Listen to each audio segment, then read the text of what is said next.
Hi, my name is Anjal Jain, and I would like to welcome you to See Beyond, a podcast in which we meet people who tell us how they see beyond their visual impairment. Before we get started today, I would just like to remind you that you can tune in to See Beyond on Spotify, iTunes, YouTube, or even our website. Today, I am here with Neeraj Gupta, an adventurous individual who's going to tell us about his thrilling stories.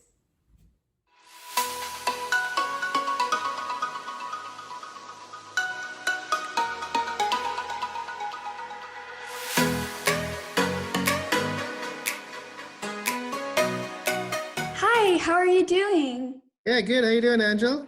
I'm doing great. I'm so glad to finally meet you. Yeah, same here. It's good to meet you too.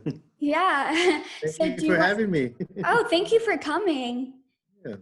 So do you want to kind of start off with the questions first? Yeah, let's go for it. Okay, so I thought a first good question would be if you could just tell us a little bit about your visual impairment. Sure. So basically, I was diagnosed with RP, retinitis pigmentosa. Mhm. I was diagnosed back in my early 20s. What happened was when I was back in college, I noticed that I had a hard time seeing at night. So I would kind of carry a flashlight around with me. When I went to the doctors, after some testing and everything, they said, "Hey, you have a condition called RP." And throughout my 20s, I was still driving and everything, but towards my mid to late 20s, I stopped driving because everything started to become blurry, especially during the daytime as well. And Okay. then, in my early 30s, I started to use assistive technology, where what that means is a lot of voiceover technology on my phone. And then more so recently with the computer, I use a screen reader. Oh, okay, interesting. So, did you have a specific instance when you kind of realized that you had retinitis pigmentosa? Well, I didn't know at that time it was RP, but I think when I started to notice that my night vision started to decrease, that's when I thought, I better get my eyes checked out. And then I was referred to an ophthalmologist who diagnosed me with RP. Okay. And have you tried seeking treatment for it? And if you did, how did it go? Oh, all the time. I'm always trying to research to see if there's any updates in the scientific medical journals and everything. Unfortunately, there's no cure for RP as of now, but they are working on it. And I'm also part of this thing called a retina tracker. And what that means is Oh, you can input what your diagnosis is, and anything related to RP, they'll alert you if there's any clinical trials coming up or anything related to the condition. wow. I love that. Because, yeah, I know it's very hard for some people to fit the criteria of clinical trials. So they go and then they end Sure, up yeah. realizing that they can't that they're Yeah. not eligible for it. So that's very cool. I'll Yeah, it's a definitely great tool. Yeah. Yeah, I'll definitely link more information about the retina tracker in the description for this podcast. Yeah, great. Thanks. So, transitioning to a different topic now, I wanted to ask what you're passionate about. One of my biggest passion is still to be outdoors. I'm still a very simple guy, and what that means is I love camping. Every year we have an annual camping trip with my college Oh, friends, and we love it. Just being outdoors in nature, that's all I need. Yeah. oh, that's so nice. And can you just walk us through your camping experience? What's the first things that you do, and how do you do them? Sure. So, I mean, many years ago we started this trip. In terms of the vision, there were never any issues. And then as time progressed, the way it works is for me. First of all, I surround myself with great friends, and now I recently got married about over a year ago. So my wife Oh, is, yeah, thank you, is extremely. congrats. Thank you so much. Yeah, so she's extremely supportive and knows exactly what is needed. So to walk you through a camping trip, at least nowadays, in fact, I just went on my annual camping trip last weekend, Oh, and wow. yes, How was it? it was awesome. We had a great experience, and so yeah, usually when we go camping, the very first thing I do when I get out of the car is I usually get a layout of the ground. And what that means is just to kind of get an idea where all the steps are or where the tree roots come out from the ground. So that way it's Mhm. less likely for me to trip.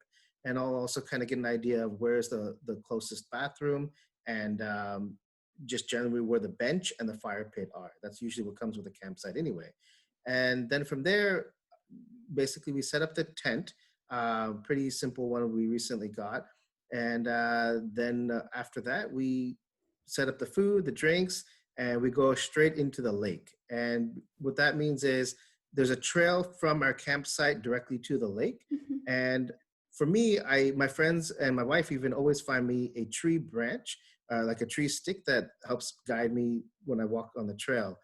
Oh, And so is that like your substitute for like a white cane or like it is, yeah. So I do okay. use a white cane in my day-to-day life, but Okay. when I go camping, I kind of find it easier to use like a branch, and that way it's just easier to kind of navigate That's around. nice, like using the nature around you. Exactly, yeah, because I am a nature guy, so I prefer to do that anyway. So yeah. And then always at the end of the trip, we burn that stick as a tradition. So yeah, Oh, I love that. That's so sweet. yeah, So when I want to talk about like your lake experience, but before going there, when you said that like you kind of get like a visual scan of the camp, so do you do that like with your friends and like how do you like do that? Can you give us like more details about like how you exactly sure. go about that? Well, using this past experience, which was just last weekend, I did it with my wife. So when we got out of the car, while the other friends are starting to set up their tents and everything, I take the first 10 minutes to kind of walk the ground with her. So I'll hold her hand, but I'll also kind of feel with my feet what's around, what are the slopes that are around me, what are the rocks and boulders around me, what are the tree stumps that come out, and then also importantly, where is the bench and the fire pit in relationship to my tent that we're about to set up. So it's all Oh, about okay. just kind of gathering the full surroundings prior to it, uh, prior to moving forward in the So you're trip. like mapping the like campsite in your head basically. Exactly. Yeah. Wow. Wow, Exactly. that's so fascinating. Yeah. Yeah, because in my day-to-day life, I kind of know where I'm going if it's a routine basis, but with Yeah. camp, it's always a different site. So I think I always find it worthwhile to map it out for the first 10 minutes. Yeah. I really like that. That's a very good tip for whoever's Yeah. listening and whoever wants to go Sure. camping. Sure. That's a Yeah. good tip. So, can you like go on with what you were saying about like the lake and like what you guys do next? Yeah, sure. So to get to the lake, you have to go on maybe a 10-minute trail. And obviously with a lot of trails, you'll have, various rocks, various slopes and tree stumps coming out. So what that means is I'll carry my stick that my wife or friends do find for me in nature in Mhm. one hand. On the other hand, I'll hold my wife's shoulder, and she'll guide me through the trail to the lake. And so she'll tell me slopes are up or down, or take a step left or right, and or be careful of upcoming trees and tree Mhm. stumps. So once we reach the lake, it's all fun and just jumping in the water and enjoying it every moment of it. Yeah. Okay. And then when you're swimming, like how do you locate like the people in the water or how do you like locate other things? Sure. So in this case, there's a specific entrance where we come in from like this rock area. Okay. And what that means is we enter from that area. We always, my friends are always set up in that area. So when I go into the lake, I always know where that rock is and where people are. And I still have enough vision to overall tell me where they are. But, Mhm. the funny thing is, every year, one of my friends, he'll always, like about half an hour in when I'm swimming, he'll always call out my name and say, hey, just want to make sure you know we're in this location. So, Oh, that's that's how. so cute. I like that. Yeah. Yeah. And That's so very one nice. Yeah. one funny story happened actually this last weekend Oh, tell when us we were. about it. I swim with a hat on, and Okay. one, to protect my head from the sun because I don't have a lot of hair, and number two, also to protect my eyes, right? So it's not so much glare on the eyes with the sun Yeah. the hat protecting me. So what happened was I started to swim a little faster than I thought, and the hat flew off of me.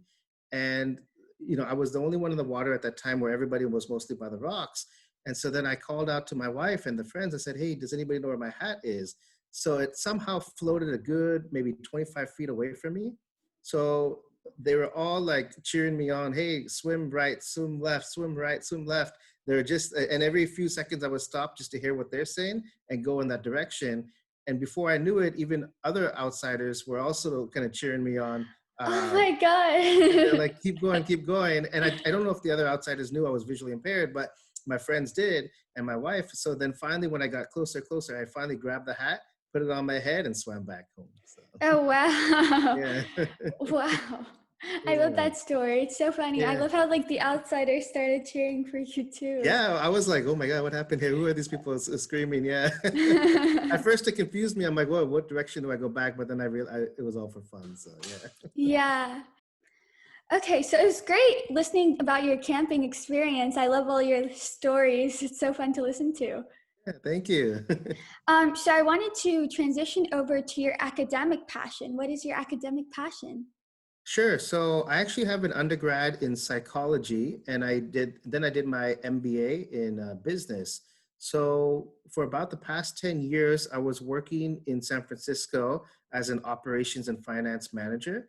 And, it was very Excel heavy. I would use a lot of reporting and Excel to run those reports and dashboards. I really enjoy what I do. I'm a numbers guy. Recently, I left the job about a year ago because I wanted to learn more about how to use assistive technology in my day-to-day job. And that's where Vista Center comes into play, where I'm currently working, and they're training me on more assistive technology. Okay, so do you mind like telling us what assistive technology you use? Sure. So currently when I use the phone, I use an iPhone, and I have voice over technology on it. So everything reads back to me, including my emails, my text messages, any apps I open. When I use the computer, I recently been trained on a screen reader called JAWS, and similar thing to the phone where, anything I type or anything I read, it all talks back to me, again, including my emails, including Microsoft Word, Microsoft Excel, and everything. So my training has been going on for the past maybe month or so, and it's great. I'm back to using Excel almost close enough to where I was when I was working in the corporate world. Wow, that's so nice. Do you think you'll ever want to go back and work in finance again? Oh, definitely. It's still a huge passion of mine. And I really am thankful to Vista Center for the Blind and Visually Impaired for helping me transition into learning this new technology so I can get back into the corporate life. That's great. So for those who are listening, and if you feel like you need help technology wise, definitely go check out the Vista Center and don't give up on your passion. Yeah, no, they're a great nonprofit organization. They're headquartered in Palo Alto, California, and the trainers are amazing. Not only have they taught me assistive technology, but they've also given me O&M, which is orientation and mobility training. So I now learn how to use the white cane when navigating my day-to-day routine. Oh, okay. Okay, that's interesting. So they have a bunch of different things that they can teach you depending on your preference, basically. Definitely, definitely, yes. Oh, okay. So how has the Vista Center like contributed to your journey? In many ways, now I feel a lot more confident when I walk from, my home to the Caltrain or even to work, because they're teaching me how to use the white cane and overcome any obstacles along the way. In terms of assistive technology, as I mentioned before, I'm now a lot more independent when it comes to using technology because of the screen reader apps and the voiceover technology. Okay, and then so you said you take the train to work, is that correct? Did I hear that correctly? That's correct, yes. Okay. So when you take the train to work, do you ever have difficulty like maneuvering around the train station, like reading the signs, or has it all just kind of like been mapped out in your head now? Well, now it's mapped out in the head. I no longer can read the signs directly, but Mhm. because I've been doing Caltrain for such a long time, it's been mapped out and it's second nature now. When I go to new stops, I still have to learn how to navigate. And because Vista Center taught me how to do it with the white cane, I'm learning how to navigate even unfamiliar territory. Oh wow, that's very nice. So you don't necessarily have to have someone with you if you have the white cane with you. That's To correct. In theory, yes. I'm still considered in training mode though. Oh, okay. So you'd prefer to have someone with you while like Yeah. charting unfamiliar territory. That's correct. Yeah. If it's familiar territory, I'm okay. But if it's new territory, I still need to learn a little bit more. Yeah. Okay. And then this like just popped up in my head. I was just thinking about it when you mentioned the retina tracker in the very beginning of this podcast. But I was just wondering, have you had any like clinical trials come from the retina tracker? Have you participated in any? I've Because not participated in any. I do get the updates. I do reach out to them, but I think sometimes what happens is they're already filled up by the time I get to it. okay. But it's still a great update because regardless of whether I participate or not, at least we get to hear about the latest updates in research for our people. Oh, so it also like tells you their most recent research that they've done. Right, yeah. Oh, So that's very nice. That's yeah, very but I would nice. love to participate in anything that comes up for sure. So. Yeah, definitely. So, do you have any advice for individuals listening to this podcast who maybe want to pursue things like you're pursuing, like with the outdoor stuff, with finance, technology? Yeah, sure. My biggest advice is just know that you can overcome any obstacle, no matter what condition you Mm-hmm. have. You need to stay positive for sure. And, most importantly for me was, don't be shy to tell your friends and family that you have a visual impairment Mm-hmm. because, with them knowing, then that's the only way then you feel more confident when you go out and meet them. Like, for example, just to give you when I got married, I told everyone on the guest list, please do remember that I have a visual impairment. So when you come up to me, please let me know who you are. And, to this day, almost a year and a half later, still friends and family are coming up to me now and remembering, hey, this is so-and-so. And it's so great because then it's like, I don't feel uncomfortable anywhere I go now. Okay, and like I know a lot of people do feel uncomfortable like telling other people about their visual impairment. So what advice would you give to them to break out of that shell of being uncomfortable telling I other think the people? Sure. I think the best way to do it is just to lightly say, in general, hey, just want to let you know I am visually impaired. What that means is, and then you explain what it is that you want. For example, in my case, I let my friends and family know, please let me know who you are whenever I come up to you or you come up to me. Mm-hmm. And, you never have to give more detail than that. And most often than not, they're not going to ask more details unless you want to share it. And if they go into too personal, just say, hey, I am visually impaired and this is just kind of what I need for now. And that's all. So you can just change the topic from there. Yeah, no, that's definitely good advice because a lot of people do feel like other people won't be able to like understand their visual impairment because they don't have it themselves. Exactly. And it's totally understandable if others, don't understand it, but I think it's important that they at least know the basics of what you need. And that way, before you know it, it becomes second nature. Even when I go on walks, with my wife every evening, I've noticed that we can be deep in conversation. And within the conversation, she'll say, step up, step down, meaning curbs are coming. And it's just Mm-hmm. so second nature. And even for me, listening to her, it's just so second nature that before you know it, it's just not any issue to deal with. It's just part of life now. Oh, okay. So this for the step up, step down thing that you said, I'm curious. Do other people like ever like hear your wife like telling that to you and they kind of catch on and do they do it too? Do they Oh help yeah, you? all the time, and it's great. I mean, she'll do it very lightly, but when we're with friends, especially during the camping trip, there has not been a step I missed because someone or another will go ahead and say, "Hey, something's coming up," or whatnot. Yeah. Okay. So you've had a pretty good experience with camping. You've never like gotten injured or anything, right? Oh, injuries always happen, but that's just my own mistakes of trying to do something silly at times. So yeah, Okay. yeah. Okay. Well, this is all very good advice that like I hope other people who are listening will be able to use and will be able to like be inspired by everything that you've said today. Oh yeah, no, thank you, and I really appreciate you spreading awareness to the community because it's important, for everyone to know what it means to be visually impaired or blind, so that way the community can react accordingly. Oh, well, thank you for coming. Is there Yeah. anything that we didn't cover that you would like to talk about? I think you did a great job, Angel. You provided a great platform for everyone. Thank you.